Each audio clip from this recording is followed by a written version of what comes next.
I couldn't help but love you. From the moment we met, I couldn't help but want you so.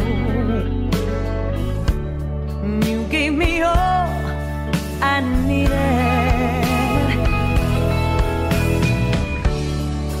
and though life at times may pull us apart, yeah, and the skies above us ain't always blue, it can never stop this longing I got from the start. Yeah, you know it's true. Hey, you know it's true. Couldn't help but love you. You were the answer to my lonely cries. No, I couldn't help but feel you were sent for me. I prayed alone so many nights. Someday we'll laugh at all the hard times, and we'll look back with sentimental tears through all the passion plays and tossed away pride. We'll lay aside our fears and let love be our guide.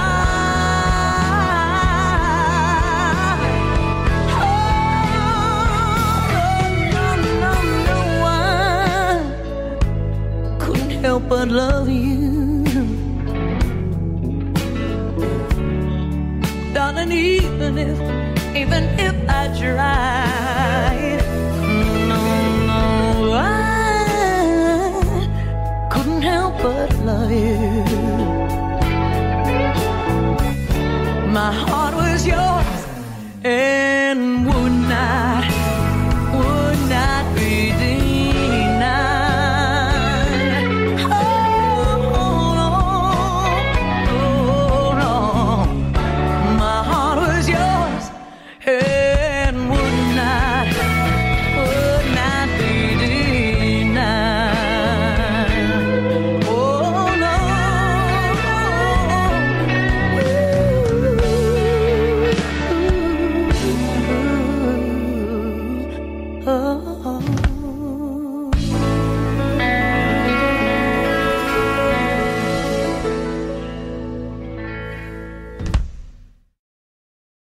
All right, here I am. I'm talking to Karen right now. Karen Lawrence is live on the Who Magoo, and I go, "Are you ready to go?" Oh, we have so much fun off air. I'm ready to, yeah, right. Oh, okay, let's straighten up. All right, up now. Yeah, no. Get together now. Oh, my God, so much fun. Karen Lawrence again. For real now. Thank you, and I love it when Who I give her... Magoo? Who Magoo, I give her a call, and it's Magoo. Is it Mr. Magoo? And, oh, man, we talked last fall, and, you know, one of the great things, Karen, I always remember you talking about how much you just love, you know, obviously love music, but you'll play song when you like over and over and over again. And I remember you telling me that, and I do the same thing. Oh, my God. Yeah. I mean, But, you know, you get inside it that way. You get inside it, and then for me, like this one particular tune that I was just sitting here working with, I thought I had recorded it, and I just went on a trip lately where I drove like 20 hours, 2 days, 20 hours, and I wanted to take it with me, so I was looking all for it, and I couldn't find it in my track sheets. I can't believe I didn't do that. So even though I was getting very little sleep because I was excited about, you know, planning for my trip and packing and all that stuff, I got up at 4 a.m. I woke up at 4 a.m. I said, okay, that's it. I've got to do this. Just have to lay it down. So I laid it down, and I was so happy. I took it with me on my trip in my car, and I listened a million quadrillion times, and then turn it off, and then your ideas start to go, right? They start to flow, and more ideas come, and saxophone parts and improved background vocals. And, I don't know. Is there something wrong with that?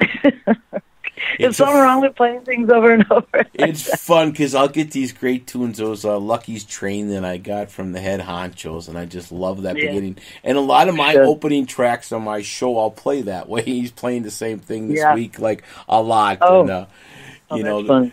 That's a lot of things. And again, Blue by Nature is your fabulous band with Fred on the guitar. Karen Lawrence is on my guest again on the Humagoo. Thanks again. Tell us a little bit of bio, the LA Jets, and all that fun stuff from the beginning a little bit for all the fans tuning in. LA Jets, I was recruited out of a bar band. Bar band I'd been in for a long time. I'd been in about 2 different bands in high school. So I was about 19, I guess, and I was recruited out of this bar band and down around the Disneyland area, Anaheim area, that area. Anyway, it doesn't matter, but in the LA basin, I guess. And so that band they were very serious. These were people who wanted to be signed. And I wasn't really there yet. I mean, I'm 19, I didn't really think about such things. Anyway, so they got serious, and that was, I told somebody recently, the drummer was very into sports, and so he named it LA Jets, kind of like LA and, some sports team. And that became that band, and we all did our best to write. In those days, I wrote basically 2 guitar tracks. And then what happened? So we got signed. We got signed to a production company, and in turn to RCA Records, and we recorded. Where did we record? We recorded at the fabulous record plant in Sausalito, California. Absolutely incredible experience. Fleetwood Mac was in there doing their famous, what is that called? Reflections, the big one, the big album. Where Rumors? She and Lindsay were fighting. Rumors. Yeah. Oh, my gosh, that was so exciting. We weren't allowed to go in the hallways when they were there because these fights were going on. And it was a very trippy place, and I mean trippy in the absolute trippiest sense of the word. It was like an LSD trip. It was it was all 70s. Well, this was the 70s. Yeah, but it was late 70s. And Sly Stone was a huge part of that studio. He had his own room that was like black walls and I think it was like a hot pink velvet round bed in one room with recording ability in that room.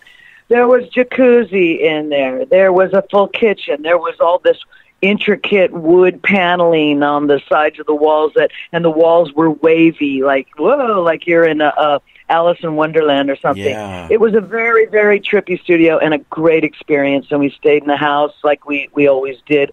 And that was also kind of San Francisco hippie-like, which is part of their culture, and still is. Yeah. But so that was absolute great experience, a hysterical experience. I think Bob Johnston was the producer, and he had done Bob Dylan, and he was very free and kind of rather unstructured.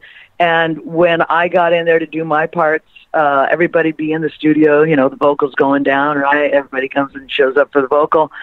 And I'd be doing the end, where I'm vamping and riffing and all that stuff and trying to, outdo myself. Right. And they're all in there just having a party, and I was enjoying myself, do it again. Yeah, sure. Whatever. And, they just kept that, we just do it over and over and over and over and over. Everybody was partying. I do believe Sly, came to the studio one night, but I think I can't really remember, but we weren't supposed to talk to him. We were instructed, like, hey, you got to chill, you got to stand back. Anyway, right. So that was that album, and we did tour. We toured, as soon as we got done with the album, we just started a tour. I think it was a spring release, a fall, winter recording, spring release. And we went on tour. Oh, yeah. We did sitting right here looking at me, A Star Is Born. We did the Star Is Born concert was that was my first concert, and there were over 100,000 people at that thing. And we were the first band on the stage.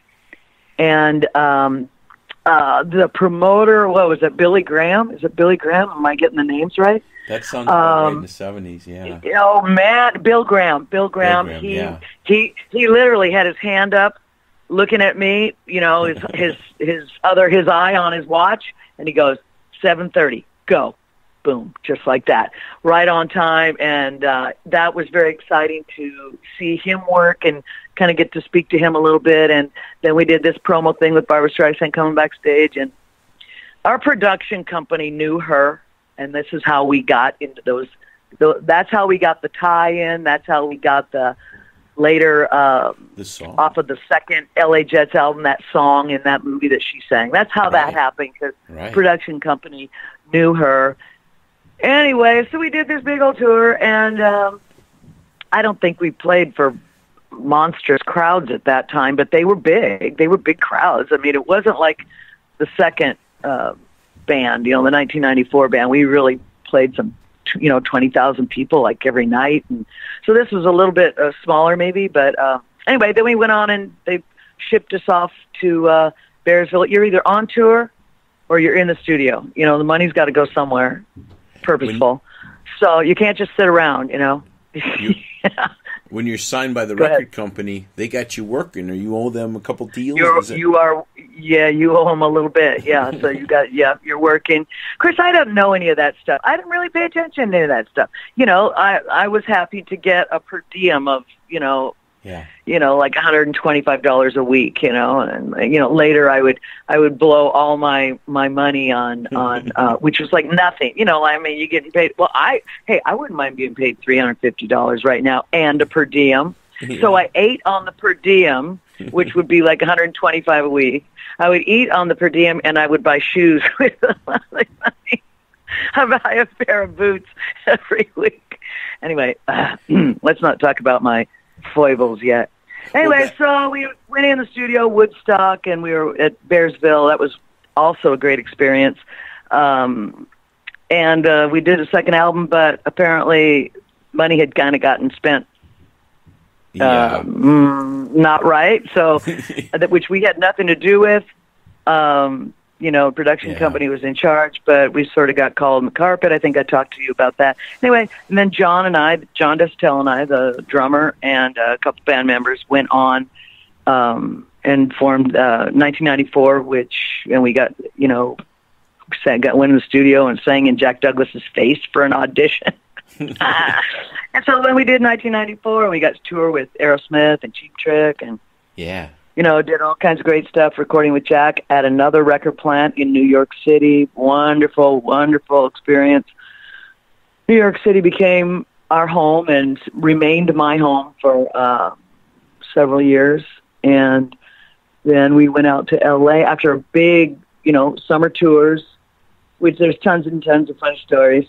And you were really young. We're talking 20s. Well, I was 20 when we were signed to LA Jets. So now I was old. I was like 24, I think. 24? 22. No, I remember 22 years old that we were in New York City trying to get another deal. So that must have been about when 1994 got signed. But 81, 82, I think, something like that. No, wait. No, because that was Girls' Night Out in the 80s. Oh. So this was, I'll tell you exactly, 1977. Wow, I love it. We were in Caribou Ranch trying to come up with another second album, in 1977. So we had gone from 1975 to 76, being on tour. 1977, we were in Bearsville, Woodstock, and then the spring of, must have been 77. I remember being in New York, kind of pounding the pavement and being pretty destitute, pretty desperate for, really, really working hard to get a deal.